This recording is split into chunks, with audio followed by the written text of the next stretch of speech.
बोलिए प्रेम से श्री सद्गुरु महाराज की जय। श्री सद्गुरु महाराज की जय। अखंडानंद बोधाय शिष्य संताप हारिणे सच्चिदानंद रूपाय रामाय गुरवे नमः। धन्य धन्य सद्गुरु सुखद महिमा कही न जाय। जो कुछ कहूँ तुम्हारी कृपा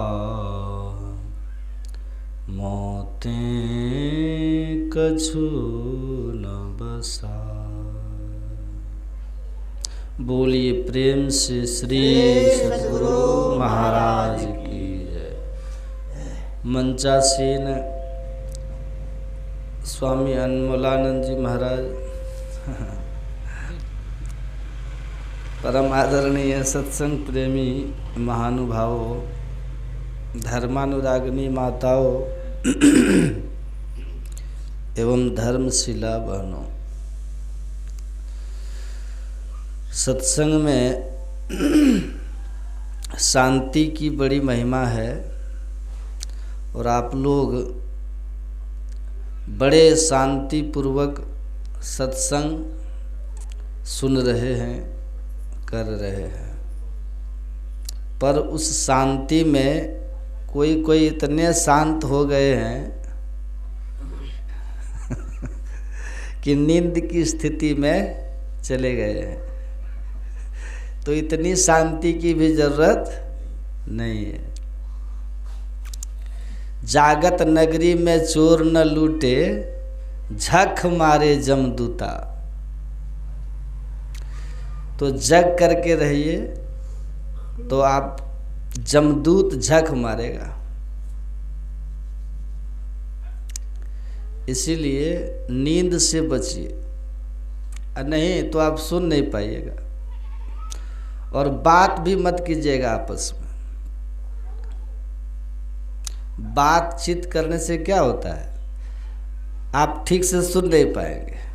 अब फिर आप तो सुनते ही हैं कि सत्संगति में आए के बात करे कुछ और, ते अपराधी मानवा नरक परे ते ठोर। ये कितनी बुरी बात है, हैं? जो सत्संग हमारे मुक्ति का साधन है, जिस सत्संग से हमें मोक्ष की प्राप्ति हो, ऐसे पवित्र स्थान में आकर के, ऐसे पवित्र कर्म में आकर के, पवित्र कर्म करके हमारे जीवन में अच्छा के जगह अगर बुरा हो जाए तो कितना दुर्भाग्य है। कल मैंने कहा था, पलटू साहब ने कहा कि सौभाग्य जगे जब संत मिले, वही शुभ दिन वही शुभ घड़ी, नहीं तो लगन मुहूर्त सब झूठ है। सबे बिगाड़े काम, अब पलटू शुभ दिन शुभ घड़ी, याद पड़े जब नाम।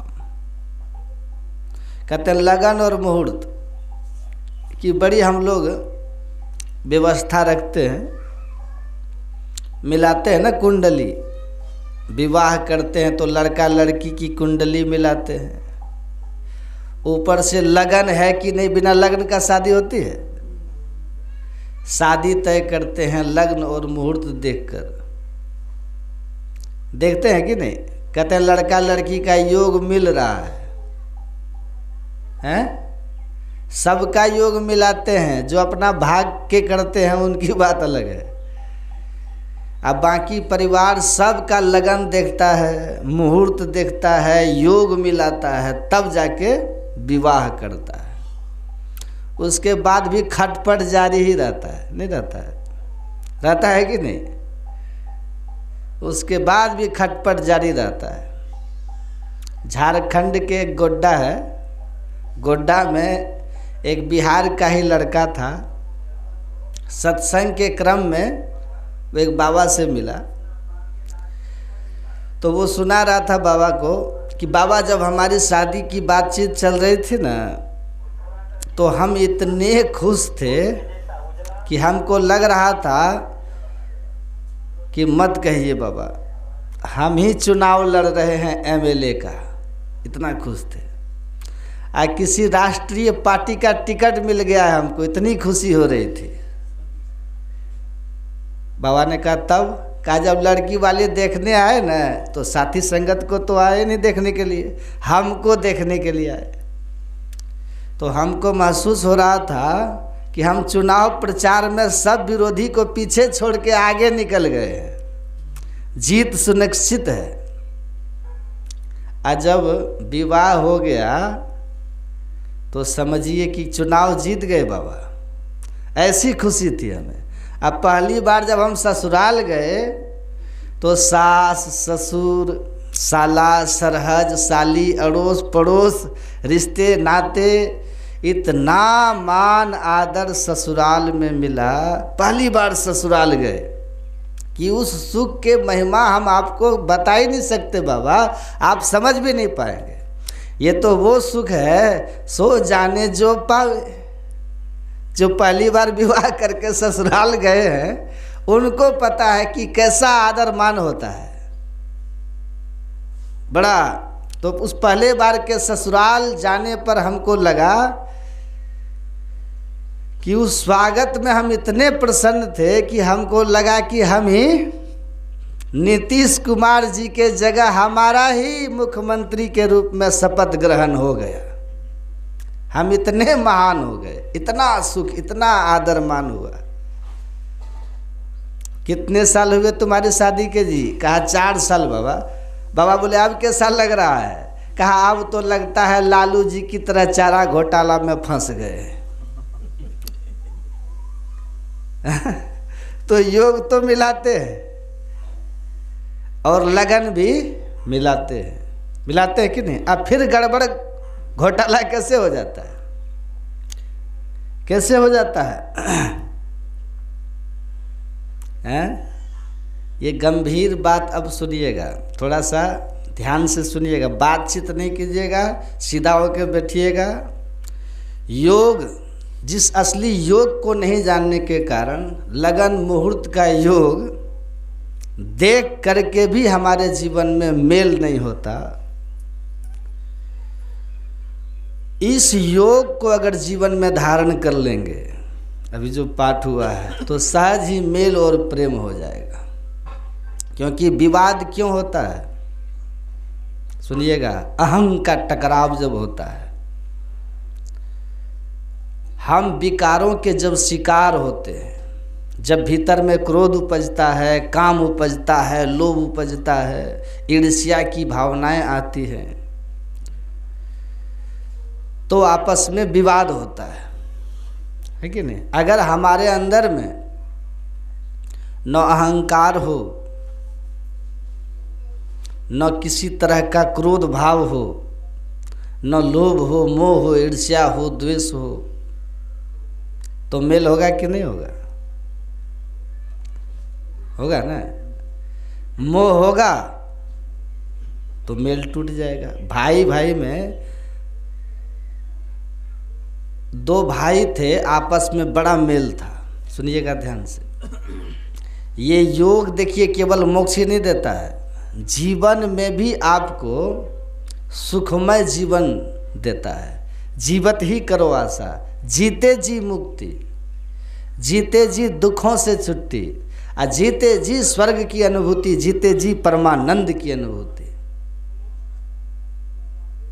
स्वामी राम तीर्थ जी महाराज कहते थे, जब तक तुम अंधकार में हो किसी से तुम्हारा अस्थाई मेल नहीं होगा। स्वामी राम तीर्थ की पुस्तक में आंख बंद करने पर जो ये अंधकार देखते हो, इस अंधकार में रहते हुए अस्थाई मेल आपका किसी से नहीं होगा, किसी से नहीं। आकाशीय बिजली जैसे चमक करके समाप्त हो जाती है, दामिनी दमक रहे घन माही। वैसे ही संसार में किसी से भी तुम्हारा मेल हो वो टिकेगा नहीं, जब तक अंधकार रहेगा वो स्थिर नहीं होगा। प्रेम आपका, प्रेम स्थिर नहीं होगा, भाईचारा भी स्थिर नहीं होगा। अगर मेल चाहते हो तो वो कहते थे स्वामी राम तीर्थ कि अंधकार के पार जाओ, मतलब विकार मुक्त हो जाओ। अंधकार में ही विकार है, अंधकार में विकार है, काम क्रोध लोभ मोह सबकी प्रबलता अंधकार में रहती है। और जिनके हृदय ऐसे विकारों से भरा हो, वो स्वार्थ में, ईर्ष्या में, नाना प्रकार के विकारों के कारण कहीं स्थिर प्रेम नहीं कर सकता है, वो निस्वार्थ नहीं हो सकता है। वो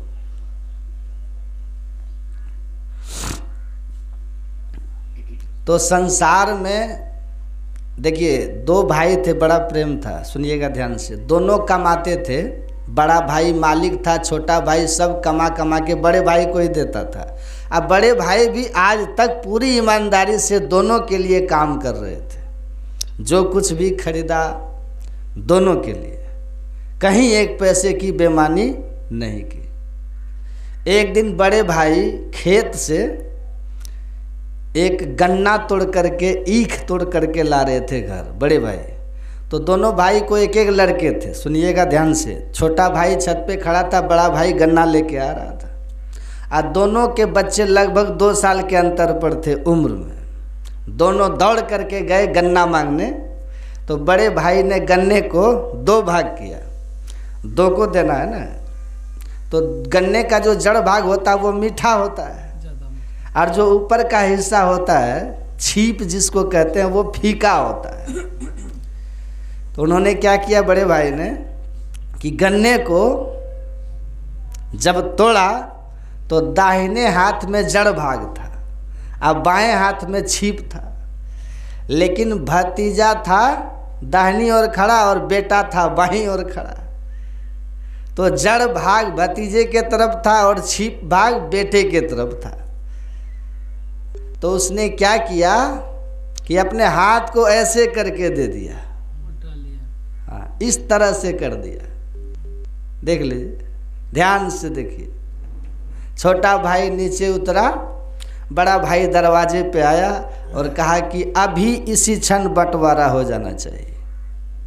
कहा क्यों, क्या हो गया? आज तक तुमने जो कुछ किया, हमने जो कमाया ईमानदारी से एक एक पैसे का हिसाब देता हूँ, विकास भी किया हूँ। कहा कि अब तक नहीं हुआ, लेकिन अब आगे हो सकता है। कहा कैसे? कहा आप हमको ये गणित समझा दीजिए कि आपने हाथ ऐसे क्यों किया, हाथ ऐसे क्यों किया? कहा हमसे गलती हो गई। कहा अगर एक गन्ने में आप बेटा और भतीजा का भेद कर सकते हैं तो आगे आप कुछ भी कर सकते हैं। इसीलिए बंटवारा हो जाना चाहिए। अब दृष्टि आपकी बदल रही है। एक बड़े महापुरुष हुए संत ज्ञानेश्वर, दक्षिण में महाराष्ट्र में, बाल संत, जन्मजात संत थे। इतने श्रेष्ठ महापुरुष थे, अद्वैत सर्वखलमिदं ब्रह्म, सब जीव मात्र में ब्रह्म दर्शन करने वाले। वो कहते थे, ब्राह्मण कुल में जन्म हुआ था उनका, लेकिन दक्षिण में जातिवाद इतना, पहले तो सब जगह था, इतना प्रखर था दक्षिण में छुआछूत की भावना, लेकिन वो नहीं मानते थे संत ज्ञानेश्वर। सबको गले लगाना, सबके घर खाना, जिसके कारण जाति के लोग ही बहुत विरोध किए उनका। एक बार एक भैंस जा रही थी, कुछ ब्राह्मण थे, उन्होंने कहा कि तुम कहते हो कि नाम रूप सब काल्पनिक है, सब में एक ही तत्व है, ब्रह्म तत्व। तत्व सत्य है और शरीर जो है वह काल्पनिक है, जड़ है, परिवर्तनशील है। आत्म तत्व की दृष्टि से सब एक है, कोई भेद नहीं है। भगवान श्री कृष्ण ने कहा ना, विद्या विनय संपन्ने ब्राह्मणी गवि हस्तनी सुनी चव स्वपाके च पंडिता समदर्शिना। विद्या विनय से संपन्न कोई ब्राह्मण हो, गाय है, हाथी है, चंडाल है, जो ज्ञानी है, सच्चे पंडित है, वो सब में सम भाव रखते हैं, समदर्शी होते हैं, सब में एक ही ब्रह्म को देखते हैं। तो वो कहते थे कि सब ब्रह्म के ही प्रकटीकरण है, इसीलिए भेद दृष्टि पाप है। संत ज्ञानेश्वर कहते थे ऊंच नीच का भाव रखना ये पाप है। तो एक भैंस जा रही थी, तो कहा कि ये भी ज्ञानेश्वर ही है, तब ये भैंस भी ज्ञानेश्वर है। संत ज्ञानेश्वर ने कहा समस्त जगत ज्ञानेश्वर है, अर्थात एक ही है, ब्रह्म ही है। दो लाठी कस के कहा कि भैंस को मारेंगे तो तुम्हारा पीठ फटना चाहिए। कहा भैंस को 2 डंडा कस के मारा गया, भैंस को कुछ नहीं हुआ, ज्ञानेश्वर के पीठ फट गई। इतने महान जन्मजात योगी थे। उन्होंने गीता पर एक टीका लिखा है, पढ़िएगा, ज्ञानेश्वरी गीता नाम है, बहुत मशहूर टीका है उनकी। महज 21 साल के इस टीका को पूरा करके संत ज्ञानेश्वर 21 साल की उम्र में उन्होंने कहा मेरा काम हो गया, अब मैं चलता हूँ, और शरीर का त्याग कर दिया उन्होंने 21 साल की उम्र। उस गीता के पहला श्लोक पढ़िएगा, ज्ञानेश्वरी गीता, जहाँ से शुरू होता है ना भगवत गीता, धर्म क्षेत्रे कुरुक्षेत्रे समवेता युयुत्सवः मामका पांडवश्चैव किम अकुर्वत संजय। धर्म क्षेत्र कुरुक्षेत्र में युद्ध की इच्छा से उपस्थित हुए मेरे और पांडु के पुत्रों ने क्या किया, हे संजय मुझे बताओ। धृतराष्ट्र पूछ रहा है संजय से, जो हस्तिनापुर में वेदव्यास की दी हुई दिव्य दृष्टि से सब कुछ साफ साफ देख करके और उनको कमेंट्री सुना रहा था संजय धृतराष्ट्र को। देखिए संत ज्ञानेश्वर कहते हैं सारी महाभारत इसी श्लोक में, पहला श्लोक में सारी महाभारत, सारा युद्ध, लड़ाई झगड़ा, द्रौपदी का चीर हरण, राज अज्ञातवास, जो कुछ भी हुआ है, सारा का सारा विवाद इसी श्लोक में छिपा हुआ है। किस श्लोक में बोलिए ना, मामका पांडवाश्चैव, मेरे और पांडु के पुत्र। धृतराष्ट्र को दुर्योधन अपना पुत्र दिखता है, युधिष्ठिर अपने भाई का पुत्र दिखता है, और मेरा पुत्र, मैं और मोर तोड़ते माया। मेरा पुत्र का जो मोह है धृतराष्ट्र को, उस मोह ने उसको ऐसा पुत्र का मोह, मेरा पुत्र, ये मोह उसको धृतराष्ट्र को ऐसा अंधा कर दिया है, ऐसा अंधा कर दिया कि उस मोह की बंधी हुई पट्टी उसको युधिष्ठिर का कोई गुण देखने नहीं देता था धृतराष्ट्र को। पांडव गुण के खदान थे, खजाने थे, लेकिन उसको पांडवों में गुण दिखाई नहीं दे रहा था धृतराष्ट्र को। और दुर्योधन, नाम भी दुर्योधन और काम भी दुर्योधन, दुष्ट था, लेकिन पुत्र के मोह में अपने पुत्र की दुष्टता उसे दिखाई नहीं दे रही थी। और इतना मोहग्रस्त था धृतराष्ट्र कि भरी सभा में पुत्र अपनी ही भाई की ही तो वो बहू थी ना द्रौपदी, नंगा करने के लिए आदेश दे रहा है। अब वो राजा थे, एक बार अगर कह देते कि नहीं ये नहीं होगा, तो ये उसी समय बात खत्म हो जाती। दुर्योधन के आदेश का वहाँ कोई अर्थ नहीं रह जाता राजा के आदेश के सामने। और फिर वो कर भी नहीं सकता था कुछ, क्योंकि भीष्म फिर राजा के तरफ से वहाँ खड़े हो जाते, द्रोणाचार्य खड़े हो जाते, स्विच ऑफ कीजिए, और मजबूर होकर के द्रौपदी का चीरहरण रुक जाता। लेकिन इतना बड़ा उसको मोह था कि इतना बड़ा पाप उसका पुत्र कर रहा था, लेकिन तब भी उसको ये दिखाई नहीं दे रहा था, धृतराष्ट्र को ये दिखाई नहीं दे रहा था। इसलिए वेदव्यास जी ने कहा था कि तुम्हारी ये जो अंधी आंखें हैं ना धृतराष्ट्र, इससे हस्तिनापुर को कोई दिक्कत नहीं होगी। यद्यपि तुम सिंहासन पर हो, राजा हो, अंधे हो, स्वयं नहीं चल पाते हो, राजा को राज्य की रक्षा का भार है, लेकिन तुम अपने अकेले चलने की स्थिति में नहीं हो, रास्ता दिखाने के लिए तुझे सहारा चाहिए। तब भी हस्तिनापुर को कोई खतरा नहीं, क्योंकि भीष्म जैसे और पांडवों जैसे वीर से ये राज्य सुरक्षित है, द्रोणाचार्य जैसे, इसलिए कोई खतरा नहीं। लेकिन तुमने अपने विवेक की आंख पर जो मोह की पट्टी बांध रखी है, पुत्र मोह की, वो हस्तिनापुर के लिए विनाश का कारण होगा, विनाश का कारण होगा। तो हमारे जीवन में सुनिए ध्यान से, सारे विकार, ये मोह सकल व्याधिन कर मूला, अज्ञानता। मोह का अर्थ क्या होता है? अज्ञानता। और अज्ञानता कहाँ होती है? बंद अंधेरे कमरे में रस्सी को देख करके आपको सांप सा भ्रम होता है ना, बोलिए ना, आप डरते हैं कि नहीं डरते हैं? अब प्रकाश अगर है तो वहाँ किसी रस्सी को देख करके सांप लगेगा? कोई भ्रम होगा? इसीलिए जब तक आप अंधकार में हैं, आंख बंद किए करके देखिए, जब तक आपके अंदर अंधेरा दिख रहा है तब तक आप विकारग्रस्त रहेंगे। आपसे भूल चूक होती रहेगी। इस नगरी में तिमिर समाना भूल भरम, हर बार, एक दो बार नहीं, कोई न कोई भूल होती ही रहेगी। उसका फल आपको नरक और सुख दुख के रूप में, अपजस के रूप में भोगना पड़ेगा। खोज करो अंतर उजियारी, छोड़ चलो नौ द्वार। खोजिए आप अपने अंदर प्रकाश को, और 9 द्वारों से ऊपर उठ जाइए। 9 द्वार से ऊपर उठ के 10वें द्वार में जाइए, अंतः प्रकाश पाइए।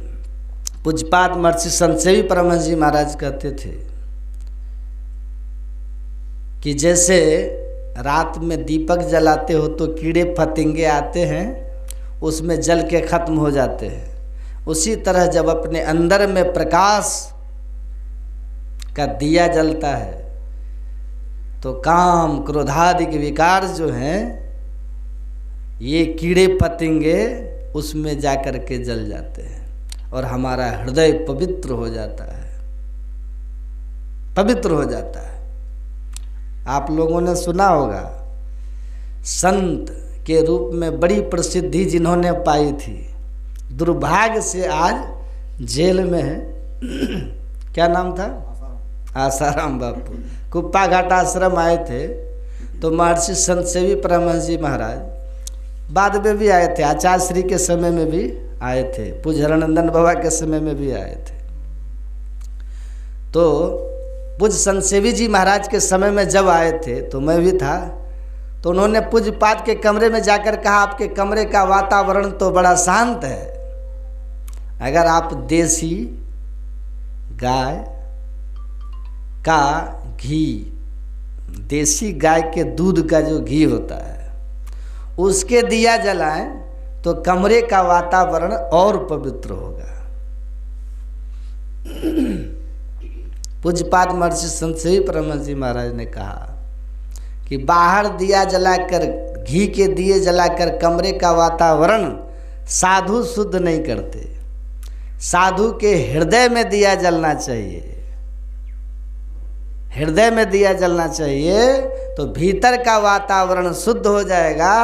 और जिसका भीतर का वातावरण शुद्ध हो गया, वो जहाँ बैठ जाएगा वहाँ का वातावरण शुद्ध कर देगा। जयकार करने में शर्म आती है, इसीलिए जहाँ बैठते हैं जो कुछ गंधी दे नहीं तो भी वास सुवास, क्योंकि अंदर में कोई विकार ही नहीं है। जो भी उसके शरीर से उत्सर्गित हो रही है आभा, वो सात्विक आभा है। उस आभा में आप आएंगे तो सहज शांति आपको प्राप्त हो जाएगी। महर्षि रमन बिना बोले दुनिया में फैल गए, हाँ, बोलते ही नहीं थे कुछ। तो उन्होंने कहा, कबीर साहब की वाणी सुना दी, अपने घट दिया ना बारू रे, नाम का तेल सूरत के बाती ब्रह्म अग्नि उद्गारू रे। ये अपने में दिया जलाओ। योग यही है। एक दृष्टि करी समसरी जाने, योगी कहिए सोई। अभी सुन रहे थे योग के संबंध में। अंतर्दृष्टि की युगल धारों को एक करके इस अंधकार के वज्र कपाट को तोड़ दीजिए, अंत प्रकाश हो जाएगा। अंत प्रकाश में विकार मर जाएंगे। निर्विकार जब आप हो जाएंगे तो संसार से निस्वार्थ प्रेम कर सकेंगे। निर्विकार व्यक्ति ही संसार के प्रति निर्विकार प्रेम कर सकता है। हेतु रहित जग जुग उपकारी, तुम तुम्हार सेवक असुरारी। परमात्मा के जो जानने वाले, विकार मुक्त सट विकार जित अनग अकामा, अचल अकिंचन सुचि सुखदामा। काम क्रोध लोभ मोह मद मात्सर्य, 6 विकारों को जीते हुए संत संसार की कामनाओं से मुक्त होते हैं। वे अपने आप में सुख के धाम होते हैं। क्या होते हैं? आप बद्री धाम, केदार धाम, बैद्यनाथ धाम, जगन्नाथ धाम, पूरी है वो ना। और कौन धाम है? नवदीप धाम। कौन कौन धाम है? यमुनोत्री धाम। बहुत सारे धाम का नाम सुने होंगे, लेकिन सुख का धाम कहीं देखे हैं? सुख का धाम कहाँ है? सुने कभी? गोस्वामी तुलसीदास जी महाराज कहते हैं, सट विकार जित, अंतर साधन करके, योग साधन करके, जिसने अपने अंदर के विकारों को जीत लिया, अनघ मतलब पाप रहित खुद को कर लिया, आकामा अर्थात कामनाओं से मुक्त कर लिया, अचल सत्य में जिसकी एकदम निष्ठा स्थिर हो गई, अचल सत्य में जिसकी निष्ठा स्थिर हो गई, वही है अचल। गुरु तेग बहादुर जी की गर्दन कट गई, लेकिन अपने सत्य के साथ वो खड़े रहे, यही है अचल। गर्दन जाने दिया, सत्य का संग नहीं छोड़ा, यही है अचल। सुकरात को जहर का प्याला पीना पड़ा, पी लिए, सिद्धांत से उन्होंने समझौता नहीं किया। महावीर स्वामी, गुरु, जितने भी संत हुए, संत कबीर 72 कसनी स्वीकार किए, लेकिन सत्य को नहीं छोड़ा, अचल। अपने सिद्धांत पर निष्ठा और सत्य पर जो अचल है, ऐसे संत एकमात्र सुख के धाम होते हैं। इनके पास आकर के ही आपको सुख मिलेगा। और इनकी बताई हुई युक्ति से जब आप साधन करने लगेंगे तो भजन में होता आनंद, आनंद आपके अंदर में आनंद बढ़ने लगेगा, सुख बढ़ने लगेगा, और बढ़ते बढ़ते एक दिन आप परमानंद को प्राप्त कर लीजिएगा। इसीलिए ये जो योग है, इसका ज्ञान संत बताते हैं, और बड़ा कठिन नहीं है, राज योग है। आपने सुना है, योग मह योगी, राज मह राजा, योग मह योगी, तप मह तपेसुर, गृहस्थ मह भोगी, ध्याय ध्याय भक्त सुख पावा, नानक तिस पुरुष का किन अंत न पावा। नानक सतगुरु भेटिया पूरा होवे जुगती, हसन दिया खेलन दिया, खानन दिया पहनन दिया, अब बीचे होवे मुक्ति। ये ऐसा सहज योग है, राज योग है और श्रेष्ठ योग है, और सबसे होने वाला है, सबसे बड़ी बात। तो इसीलिए गुरु महाराज जी कहते हैं, आपको परमात्मा को पाने का साधन है ये योग। इसका ज्ञान हो जाए तो आपका कल्याण हो जाएगा, मुक्ति हो जाएगी। सबसे श्रेष्ठ भगवान श्री कृष्ण ने कहा, तपस्वी भी धिको योगी, ज्ञानी भ्योपी मतोधिक, कर्मी भ्यश्चाधिको योगी, तस्मात् योगी भवार्जुन। भगवान श्री कृष्ण कहते हैं बड़े से बड़े तप करने वाले तपस्वी, तपेश द्वस सहस्राणी एक पाद स्थितो नरः, एक पैर पर खड़ा होकर कोई 1000 वर्ष तप कर ले, ऐसे तपस्वी से ये ज्ञानी, ये योगी श्रेष्ठ होते हैं। भगवान श्री कृष्ण के वचन है। 1000 वर्ष तप किया कोई खड़ा होकर एक पैर पर, कोई अपने वृत्ति को एक क्षण सुषुम्ना ध्यान, अंतः प्रकाश पाने के लिए दृष्टि की युगल धारों को एक करने का अभ्यास किया है केवल, कहते हैं उस तपस्वी से ये योगी श्रेष्ठ है। बड़े बड़े तपस्वी हुए लेकिन किसी का विकार नष्ट नहीं हुआ। हिरण्यकशिपु ने कितना तप किया लेकिन भगवान का विरोधी हुआ। रावण ने गर्दन काट काट करके भगवान को चढ़ा दिया, ऐसा तपस्या किसने किया? लेकिन रावण के क्या हाल था, पढ़ लीजिए वाल्मीकि रामायण। रामायण में उनके वाल्मीकि जी ने रावण के बारे में बहुत लिखा है। ऐसे कामी पुरुष थे कि जिसका वर्णन नहीं किया जा सकता रावण का। तप कैसा था रावण का? गर्दन काट काट के चढ़ाता था। भस्मासुर का ऐसा तप कि भगवान शिव को प्रत्यक्ष करके वरदान क्या मांगा, जिसके सिर पर हाथ रख दें वो जलकर भस्म हो जाए। दूसरे का नाश करने की बात कौन सोचेगा? जो भिखारी होगा। और ऐसा उसने क्यों सोचा था कि पहले भोले बाबा को ही भस्म कर दें? क्योंकि पार्वती को प्राप्त करने की उसके अंदर भावना थी। काम विकार से पूरी तरह शिकार हो चुका था। तो बड़े बड़े तप करके भी भगवान कृष्ण कहते हैं विकार नहीं मिटते हैं। योग की साधना करोगे, सतगुरु सतगुरु नित ही पुकारत, छीजत पाप समूह रहे। जैसे गुरु के दिए हुए मंत्र को आप जपना शुरू कर देते हैं, आपके अंदर के विकार हटते चले जाते हैं। गुरु नानक देव जी कहते हैं मूत पलीती कपड़ा होई, दे साबुन ले ये सो धोई, हरि ये मति पापा के संग सो धोवे नावे के रंग। गुरु नानक देव जी कहते हैं जैसे आपका कपड़ा गंदा हो जाता है तो साबुन सरफ मार करके उसको साफ करते हैं, उसी तरह जैसे आपके अंदर में पाप वृत्ति जो है, जैसे ही गुरु मंत्र का जप करना शुरू कर देते हैं, पाप वृत्ति वहीं से आपकी हटनी शुरू हो जाती है। विकार आपके हटने शुरू हो जाते हैं। मानस रूप हिये में धारत, काम क्रोध मद लोभ दहे। जब इष्ट का रूप, सदगुरु का रूप आप अपने हृदय में बसाते हैं तो आपके अंदर से विकार और घटते हैं। और जब अंतः प्रकाश के लिए दृष्टि योग की साधना करते हैं और अंतः प्रकाश प्राप्त करके एक अवस्था प्राप्त कर लेते हैं प्रकाश मंडल की, तो कहते हैं आपके सारे विकार नष्ट हो जाते हैं। तो तपस्वियों से ये योगी श्रेष्ठ है। ज्ञानी व्योपी मतोधिकः, और केवल शास्त्रों को जानने वाले ज्ञानियों से ये योगी श्रेष्ठ होते हैं। सारे शास्त्र आपको याद है, बैसाख सकलो साख ग्रंथन की रहे जानत को। गुरु महाराज कहते हैं अध्यान बिनु मन अथिर जो तो शांति नहीं पावे सोए।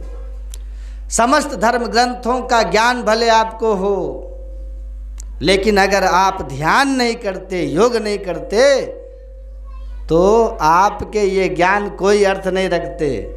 मैंने पढ़ा है योग वासिष्ठ में भगवान राम से महर्षि वशिष्ठ ने कहा था, हे राम, समस्त धर्म ग्रंथों को किसी ने कंठस्थ कर लिया हो, लेकिन प्रेम भक्ति जल बिनु रघुराई, अभियंतर मल कबहु न जाई।